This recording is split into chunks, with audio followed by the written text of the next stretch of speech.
సిద్దిపేట జిల్లా కుకునూరుపల్లి మండల కేంద్రంలోని ప్రాథమిక ఆరోగ్య కేంద్రానికి వచ్చే పేద మధ్యతరగతి రోగులు ఆరోగ్యంగా తమ గమ్యస్థానాలకు తిరిగి చేరాలని ఆకాంక్షిస్తూ కుకునూరుపల్లి విశ్వ హిందూ పరిషత్ వాసవి క్లబ్ సభ్యులు కేంద్రానికి కొత్త దేవుళ్ల చిత్రపటాలను అందజేశారు.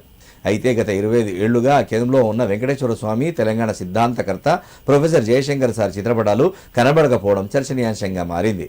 ఈ విషయం తెలుసుకున్న కుకునూరుపల్లి విశ్వ హిందూ పరిషత్ వాసవి గ్రూప్ సభ్యులు 11వ వార్డు సభ్యులు గడ్డం నరేష్తో కలిసి ఆరోగ్య కేంద్రాన్ని సందర్శించారు. ఫోటోల గురించి డాక్టర్లు, వైద్య సిబ్బందిని ఆరా తీశారు.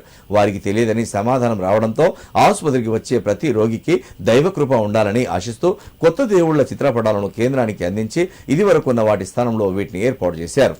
ఆసుపత్రికి వచ్చే ప్రతి రోగి దైవకృపతో మెరుగైన ఆరోగ్య సేవలు పొందాలని ఈ సందర్భంగా వారు ఆకాంక్షించారు.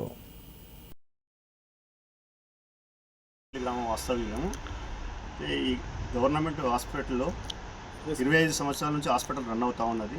ఇందులో దేవతల ఫోటోలు ఉన్న ప్లేస్లో లేకుండా అక్కడికి తీసేశారు అన్నారు. మాకు అందిన సమాచారం మేరకు ఇక్కడికి వచ్చి చూసేసరికి అక్కడ ఫోటోలు లేవు. డాక్టర్ని కానీ సిబ్బంది కానీ అడిగితే మాకైతే తెలియదన్నారు.